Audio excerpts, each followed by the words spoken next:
Hi everyone. तो आज की इस वीडियो में हम वॉन न्यूमन आर्किटेक्चर के बारे में बात करेंगे और उसके बाद हम कंप्यूटर की हिस्ट्री के बारे में बात करेंगे और उसके बाद हम मेमोरी के बारे में और सीपीयू के बारे में और इनपुट आउटपुट डिवाइसेस के बारे में बात करेंगे। तो वीडियो को एंड तक लाजमी देखिएगा और चैनल को सब्सक्राइब कर लीजिएगा। तो चलिए वीडियो शुरू करते हैं। सबसे पहले बात करते हैं कि अर्ली डेज में क्या होता था। सबसे पहले लोग कंप्यूटेशन के लिए, क्योंकि कंप्यूटर कंप्यूटेशन से ही बना है, इसका असल मकसद कंप्यूट करना है, चीज़ों को गिनना है। तो सबसे पहले आगाज़ में लोग पत्थरों का इस्तेमाल करते थे गिनती के लिए, अपनी उंगलियों का इस्तेमाल करते थे और लकड़ियों का इस्तेमाल करते थे।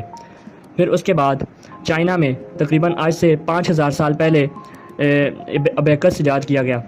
ये क्या था? ये एक लकड़ी के एक फ्रेम पर मुश्तमिल था, जिसमें इर्द गिर्द एक फ्रेम होती थी और उस फ्रेम के अंदर रोड्स वगैरह लगे हुए होते थे और उन रोड्स पर मोती पुरोए हुए होते थे। और इसमें दो हिस्से थे, एक ऊपर वाला हिस्सा था जिसको हेवन कहते थे और एक नीचे वाला हिस्सा था जिसको अर्थ कहते थे। और इस पर जमा और तफरीक होती थी, मीन्स के इस पर एडिशन और सब्ट्रैक्शन कर सकते थे मोतियों को आगे पीछे मूव करके। ये दुनिया का सबसे पहला एक बाकायदा हिसाब किताब करने वाली एक मशीन थी। उससे पहले कोई ऐसी मशीन नहीं थी कि जिस पे हिसाब किताब किया जाए। तो ये अबेकस सबसे पहली एक मशीन थी जो सिर्फ एडिशन और सब्ट्रैक्शन करती थी। इसके बाद नेपियर बून्स अर्ली 17वीं सेंचुरी मीन्स के 1614 के करीब जॉन नेपियर ने बनाई थी। ये एक सिक्योर टाइप जो है ना रोड्स पर मुश्तमिल होती थी। इन रोड्स पर 0 से लेकर 9 तक जो है ना डिजिट लिखे हुए थे और इससे इससे जो है ना मल्टीप्लिकेशन वगैरह भी हो सकती थी, मल्टीप्लिकेशन और डिवीजन भी हो सकती थी इस मशीन से। इसके बाद पास्कल लाइन आया। ये ब्लेस पास्कल ने 1642 में बनाई थी अपने वालिद की मदद के लिए, क्योंकि उनके वालिद जो थे वो टैक्स वगैरह जमा करते थे। तो उन्होंने अपने वालिद की मदद के लिए जो है ना ये मशीन बनाई थी। ये मशीन असल में जो है ना पहियों पर मुश्तमिल थी और इनमें गेयर्स टेक्नोलॉजी का यूज़ किया गया था। इसमें 8 घूमने वाले पहिए होते थे। उन सारे जितने भी पहिए थे उन पे डिजिट लिखे हुए थे, गियर्स वगैरह जितने भी थे उन पे डिजिट लिखे हुए थे। और अगर एक पहिए को घुमाते थे तो नेक्स्ट वाला पहिया खुद जो है ना रोटेट होके ना उसका जो पहले पहिए का एक चक्कर होता था ना उसमें अगले पहिए का एक डिजिट मूव कर जाता था। तो इस तरह इसमें जो है ना एडिशन और सब्ट्रैक्शन होती थी। और इससे जो है ना मुतासर होकर लेबनीज़ ने एक कैलकुलेटर बनाया था। इसके बाद पास्कल के बाद जो है ना लेबनीज़ ने एक कैलकुलेटर बनाया था 1671 में। ये जमा और तफरीक के साथ मीन्स के एडिशन और सब्ट्रैक्शन के साथ ये मल्टीप्लिकेशन और डिवीजन भी करता था। इसके बाद 1834 में चार्ल्स बेबेज ने एनालिटिकल इंजन बनाया। ये स्टीम यानी भाप का यूज़ करता था चलने के लिए और ये जो है ना प्रोसेसिंग करता था डाटा पर और इनपुट लेता था। और इसके अंदर मेमोरी का तस्वर भी मौजूद था और ये डाटा पे प्रोसेसिंग करता था और इनपुट लेता था। और इसमें जो इनपुट दी जाती थी वो पंच कार्ड के ज़रिए दी जाती थी। और ये जो है ना रियाजी के पेचीदा सवालात को भी हल कर सकता था, मीन्स के जो मैथ के जो डिफ़िकल्ट क्वेश्चन होते थे उनको भी ये सॉल्व कर सकता था। ये ना सिर्फ एक कैलकुलेटर था बल्कि एक जो है ना इब्तदाई कंप्यूटर भी था। तो इसीलिए इसी काम के लिए ये जो चार्ल्स बेबेज है इसको फिर फादर ऑफ कंप्यूटर भी कहा जाता है। इसके बाद एडा लवलेस जो इसी एनालिटिकल इंजन को प्रोग्राम करने वाली थी, इनके लिए एल्गोरिथम लिखने वाली थी। इनको दुनिया की पहली प्रोग्रामर कहा जाता है। इसके बाद टेबुलेटिंग मशीन जो हार्मन होलरेथ ने 1888 में बनाई थी। ये असल में मरदमशुमारी का जो रिकॉर्ड रखने के लिए बनाई गई थी। इसमें पंच कार्ड यूज़ होता था। पंच कार्ड के ऊपर जो डाटा होता था ना उसके अंदर सुराख करके पंच कार्ड के ऊपर डाटा स्टोर किया जाता था और ये टेबुलेटिंग मशीन जो थी वो डाटा को ईजीली जो है ना पढ़ सकती थी। ये एक इलेक्ट्रोमैकेनिकल मशीन थी। इसने वो काम जो इंसान तकरीबन 10 सालों में करते थे इसने तीन जो है ना साल में मुकम्मल कर दिखाया। मीन्स कि ये मशीन इतनी तेज़ थी। ये पंच कार्ड से डाटा को रीड करती थी, पंच कार्ड के ऊपर सुराख बनाकर उसमें डाटा स्टोर किया जाता था और उस डाटा को इजीली रीड कर देती थी। इसके बाद ये जो हार्मन होलरेथ थे इन्होंने अपनी ही उस कंपनी को आगे कंटिन्यू किया और उसका IBM नाम है आजकल के दौर में, और वो बड़ी मशहूर कंप्यूटर के लिहाज से बड़ी मशहूर कंपनी है। और इसके बानी जो थे हार्मन होलरेथ थे जिन्होंने टेबुलेटिंग मशीन से इसका आगाज़ किया था। इसके बाद 1946 में जॉन मॉस्ले और जेब प्रेस्पर एकर ने ENIAC मशीन बनाई। ये मुकम्मल तौर पर इलेक्ट्रॉनिक मशीन थी। इसमें 18,000 वैक्यूम ट्यूब्स थी और इसका 5 टन वज़न। ये इतना बड़ा कंप्यूटर था कि एक जो है ना बड़े कमरे जितना था। ये उस वक्त की जितनी भी मशीन थी उनसे कई हज़ार गुना तेज़ था और ये एक सेकंड में तकरीबन 5,000 जमा के अमल कर सकता था। मीन्स के 5,000 तक चीज़ों को जमा कर सकता था। पिछली तमाम मशीनें जो थी वो इलेक्ट्रोमैकेनिकल थी। जबकि ये ENIAC ये दुनिया का पहला मुकम्मल इलेक्ट्रॉनिक डिजिटल कंप्यूटर था। इसमें कोई भी चीज़ मीन्स के घूमती नहीं थी, कोई पहिए वगैरह घूमते वगैरह नहीं थे। ये मुकम्मल तौर पर बिजली पर काम करती थी और इसमें जो है ना बिजली के सिग्नल से काम होता था। मीन्स के मुकम्मल डिजिटल जो है ना मशीन थी ये जो था ENIAC कंप्यूटर था। अब नेक्स्ट हम ENIAC से आगे वॉन न्यूमैन आर्किटेक्चर पर जाएंगे। वॉन न्यूमैन उसने कंप्यूटर का एक ढांचा दिया जिस ढांचे पे जो है ना कंप्यूटर बनाए जाने लगे। इससे पहले जो था ENIAC कंप्यूटर था उसमें कुछ ख़राबियाँ थी, कुछ कमियाँ थी, जिसकी वजह से उस पर काम मज़ीद जारी ना रह सका। क्योंकि उसमें जो अगर कोई कैलकुलेशन करनी होती थी तो हमें मशीन को दोबारा से रिपेयर करना पड़ता था, दोबारा से उसको रिफ़ाइन करना पड़ता था, दोबारा से तैयार करना पड़ता था। फ़र्ज़ करें हमने अगर मशीन पे कोई कैलकुलेशन की जिसमें एडिशन ही थी और फॉर्म, तो हम उस पर एडिशन तो एक बार कर लेंगे, लेकिन जब अगर कोई बाद में कोई सब्ट्रैक्शन वगैरह का काम आ जाए फिर उसके लिए हमें उस कंप्यूटर को दोबारा जो है ना रिपेयर करना पड़ता था।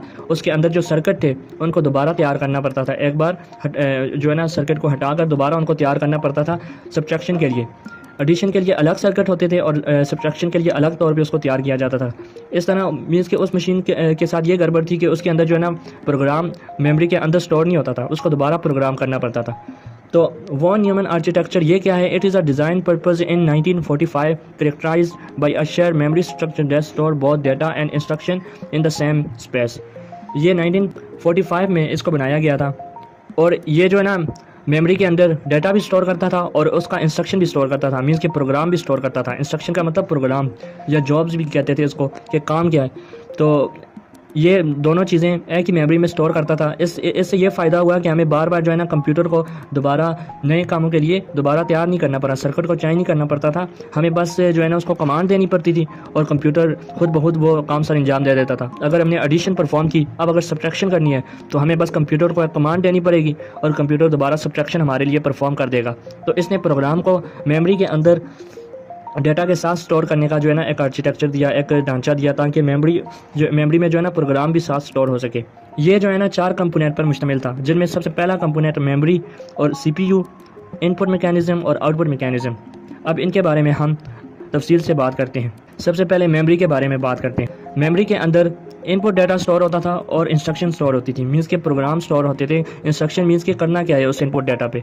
इसके मेमोरी के अंदर इनपुट डाटा तो स्टोर होता ही था कि कोई डाटा हम दें 2+4 दें या 5+4 दें, अगर वो डाटा हम मेमोरी को दे रहे हैं मेमोरी के अंदर वो भी स्टोर होगा। अब हमने अगर उस पर एडिशन परफॉर्म करनी है, उनको ऐड करना है आपस में, तो फिर वो इंस्ट्रक्शन जो होगी, जो हमने उसको इंस्ट्रक्शन देनी है कि अब इसको जमा करना है, वो भी मेमोरी के अंदर ही स्टोर होगी और ये सारा काम अंदर ही हो जाएगा। हमें बार बार सर्किट को चेंज नहीं करना पड़ेगा। कंप्यूटर जो है ना खुद ही हम उसको कमांड देंगे कि अब सब्ट्रैक्शन करनी है, एडिशन करनी है, वो उन 2 डिजिट पे वो परफॉर्म कर देगा। इस तरह मेमोरी जो थी इस तरह डिज़ाइन की गई थी कि उसके अंदर प्रोग्राम भी स्टोर हो सकते थे और जो डेटा था वो भी स्टोर हो सकता था। फ़र्ज़ करें कि अगर हम रैम की मिसाल ले लें, जो कि ये मॉडर्न जो कंप्यूटर हैं ये उसी आर्किटेक्चर पर बने गए हैं। तो अब अगर हम रैम की मिसाल दें तो रैंडम एक्सेस मेमोरी, जब हम कंप्यूटर में कोई भी प्रोग्राम वगैरह स्टार्ट करते हैं, कोई भी एप्लीकेशन वगैरह ओपन करते हैं या कोई भी चीज़ हम जो कंप्यूटर में जो है ना एप्लीकेशन ओपन करते हैं, कोई ब्राउज़र वगैरह ओपन करते हैं या कोई भी चीज़ हम MS वर्ड ओपन करते हैं, तो जब हम उन चीज़ों पर क्लिक करते हैं तो वो हमारी रैम में जाके ओपन होती हैं। ये हमारी रैम में जो है ना लोड होती हैं। जितनी भी चीज़ें हैं जब उन पर हम क्लिक करते हैं तो हमारी रैम में लोड होती हैं, क्योंकि रैम जो है वो फास्टर मेमोरी है, जबकि जो हमारी हार्ड डिस्क वाली जो मेमोरी होती है STD, वो परमानेंट जो मेमोरी होती है वो थोड़ी स्लो होती हैं। उनकी जो है ना काम करने की स्पीड थोड़ी लो होती है, वो ज़्यादा तेज़ी से काम नहीं कर सकती, जबकि CPU जो है ना वो काम बहुत तेज़ी से करता है। तो इसलिए उसको कोई ऐसी मेमोरी की ज़रूरत होती है कि जो उसके स्पीड के साथ मैच करे, जो उसकी स्पीड के साथ मैच करके चल सके। तो रैंडम एक्सेस जो मेमोरी है ये बहुत फास्ट होती है। तो ये CPU जैसे ही कोई अगर इंस्ट्रक्शन मांगता है इससे या कोई भी डाटा मांगता है तो ये रैंडम एक्सेस मेमोरी उसको फौरी तौर पर डाटा दे देती है। तो हमारे जो प्रोग्राम है वो इसके अंदर लोड होते हैं। जब हम अपने कंप्यूटर को पावर ऑफ कर देते हैं तो वो प्रोग्राम जो रैंडम एक्सेस मेमोरी के अंदर है वो अपने आप जो है ना इससे ख़त्म हो जाते हैं, डिलीट हो जाते हैं। तो जब दोबारा हम ओपन करेंगे तो वो वाली अगर चीज़ें हमने अगर अपनी जो है ना सेकेंडरी स्टोरेज के अंदर स्टोर नहीं की होंगी तो वो हमें दोबारा नहीं मिलेंगी।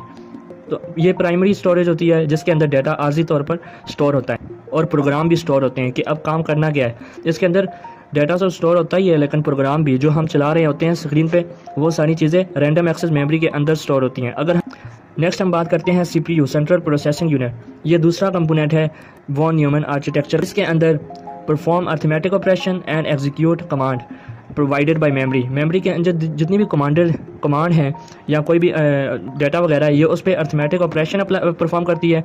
मीन्स कि उसके ऊपर प्लस माइनस करती है, एडिशन करती है, सब्ट्रैक्शन करती है। CPU है, इसके दो हिस्से होते हैं, ALU and CU, arithmetic logic unit and control unit. Arithmetic logic unit के अंदर वो सारी मैथमेटिकल कंप्यूटेशन आ जाती है या लॉजिकल ऑपरेशंस जो डाटा पे परफॉर्म होते हैं ना, वो ALU पार्ट में परफॉर्म होते हैं। मीन्स कि अगर कोई डाटा हमें दिया गया है, 2 डिजिट जो है ना हमें दिए गए हैं, तो उस पर अर्थमेटिक ऑपरेशन इस तरह परफॉर्म होंगे कि वो उनको ऐड करेंगे या सब्ट्रैक्ट करेंगे। और लॉजिकल जो है ना, लॉजिकल जो ऑपरेशंस है वो इस तरह परफॉर्म होंगे 5 4 जो 2 डिजिट है उनको आपस में कंपेयर करता है कि 5 बड़ा है या 4 बड़ा है। ये लॉजिकल जो ऑपरेशंस होते हैं ये इनको कहते हैं। ये भी आप आगे जाके पढ़ेंगे। उसके बाद आता है control unit. Control unit overall इनकी एक्टिविटी को कंट्रोल करता है। ये पूरा जो है ना सुपरवाइज़र होता है एक किस्म का, कि ये पूरी सारी चीज़ों को जो है ना कंट्रोल करता है।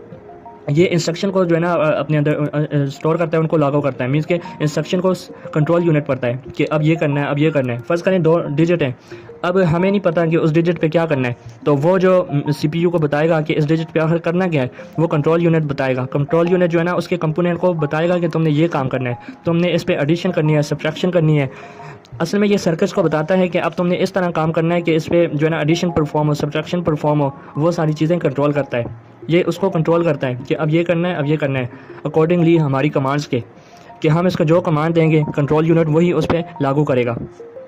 जबकि अर्थमेटिक लॉजिक यूनिट वो एक्चुअली जो ऑपरेशन होते हैं वो उनको अर्थमेटिक लॉजिक यूनिट वाला पार्ट जो है ना सॉल्व करता है, और कंट्रोल यूनिट वाला पार्ट जो है ना वो इंस्ट्रक्शन को स्टोर करता है कि आखिर इस पर इंस्ट्रक्शन कौन सी लागू होनी। नेक्स्ट हम बात करते हैं इनपुट डिवाइस। इनपुट डिवाइसेस वो डिवाइसेस होते हैं जो यूज़र को डाटा जो है ना कंप्यूटर के अंदर भेजने में मदद देते हैं और इंस्ट्रक्शन को कंप्यूटर के अंदर डालने में मदद देते हैं। इंस्ट्रक्शन मीन्स कि अगर हम कोई डाटा एंटर करते हैं 5 + 9, तो वो हम कंप्यूटर कीबोर्ड के ज़रिए एंटर करेंगे। और हमने कोई इंस्ट्रक्शन जो है ना उस पर इंस्ट्रक्शन देनी है कंप्यूटर को कि अब इस पर ये कर दो, अब ये कर दो, कोई कमांड्स वगैरह देनी है कंप्यूटर को, तो वो कमांड्स भी हम कीबोर्ड का यूज़ करते हुए देंगे। तो इसी तरह एक और जो है ना इनपुट डिवाइस होता है, जैसे कि माउस। वो माउस जो होता है वो चीज़ों पे क्लिक करने के लिए यूज़ होता है, तो ये भी एक इनपुट डिवाइस में आता है। तो ये भी वॉन न्यूमन आर्किटेक्चर में आता था कि ऐसे कोई डिवाइसेस होने चाहिए जो कंप्यूटर को इनपुट दें, और मेमोरी होनी चाहिए जो इंस्ट्रक्शन वगैरह को स्टोर करे, जो हम इनपुट के ज़रिए, डाटा के ज़रिए, इनपुट डिवाइसेस के ज़रिए जो डाटा या इंस्ट्रक्शन दें उनको मेमोरी स्टोर करे, और CPU होना चाहिए जो उन पे ऑपरेशन परफॉर्म करे और हमें बार बार सर्किट को तब्दील करने की ज़रूरत ना पड़े। नेक्स्ट हम बात करते हैं आउटपुट डिवाइसेस के बारे में। आउटपुट डिवाइसेस वो डिवाइसेस हैं जो डाटा को प्रेजेंट करते हैं हमें स्क्रीन पे, या जो है ना कम्युनिकेट करते हैं उसी डाटा को, डाटा से जो रिज़ल्ट हासिल होता है उसको कम्युनिकेट करते हैं। कम्युनिकेट का मतलब है कि उसको एक दूसरे के साथ शेयर करते हैं, अपने अंदर कंपोनेंट्स के साथ जो शेयर करते हैं ना उसको, उसमें ये जो आउटपुट डिवाइसेस आ जाते हैं। आउटपुट डिवाइसेस वो भी होते हैं जो हमें दिखाते हैं सामने स्क्रीन पे, जैसे कि मोनीटर है, मोनीटर हमें मोनीटर एक स्क्रीन है तो वो हमें दिखाती है आउटपुट। इसी तरह प्रिंटर है, किसी भी चीज़ को प्रिंट करना है तो वो कागज़ पे हमें प्रिंट करके देगा, ये भी आउटपुट डिवाइसेस में आता है। इसी तरह एक और डिवाइसेस भी आउटपुट होते हैं जो कंप्यूटर के अंदर CPU मेमोरी को आपस में कनेक्ट करते हैं ताकि वो एक दूसरे के साथ डाटा शेयर कर सकें। उन डिवाइसेस में सिस्टम बसेस आ जाती हैं, जैसे कि डाटा बस, address bus, control bus. Data बस डाटा को मेमोरी से CPU की तरफ लेके जाती है, अर्थमेटिक लॉजिक यूनिट की तरफ, और अगर उसका उधर कोई रिज़ल्ट बनाए उस रिज़ल्ट को मेमोरी के अंदर जाके लेके जाने के लिए डाटा बस यूज़ होती है। ये डाटा बस को आप ये समझ लें कि ये एक तार होती है, ये एक केबल होती है जिसके अंदर से डाटा जाता है। इसी तरह सिस्टम बस के अंदर एक और बस आती है जिसको एड्रेस बस कहते हैं। यहाँ बस से मतलब ये नहीं है कि कोई रियल लाइफ में जैसे हम बस देखते हैं वो बसेस इधर यूज़ नहीं हो रही। इधर एक केबल्स की मिसाल ले रहे हैं, यहाँ पे तारें होती हैं जो डाटा को लेके जाती हैं और उनको बस कंसीडर कर रहे हैं। एक एड्रेस बस होती है जो एड्रेस लेके जाती है। अगर CPU के अंदर कोई डाटा लेके जाना है तो साथ में उसका एड्रेस भी लेके जाएगी कि ये फ़लाँ मेमोरी लोकेशन से ये डाटा लाया गया है, क्योंकि कंप्यूटर के अंदर जितनी भी मेमोरी होती है, मेमोरी के अपनी लोकेशन होती है, मेमोरी का अपना एक एड्रेस होता है। मीन्स कि फ़र्ज़ करें कि किसी मेमोरी लोकेशन का एड्रेस है 4509 4508। इसी तरह हर मेमोरी लोकेशन, जितने भी मेमोरी लोकेशन होते हैं, हर मेमोरी लोकेशन का एक एड्रेस होता है। तो उस एड्रेस को जो लेके जाती है वो एड्रेस बस होती है। फिर जब अगर कोई डाटा हमें वापस मेमोरी में स्टोर करना है तो वो एड्रेस बस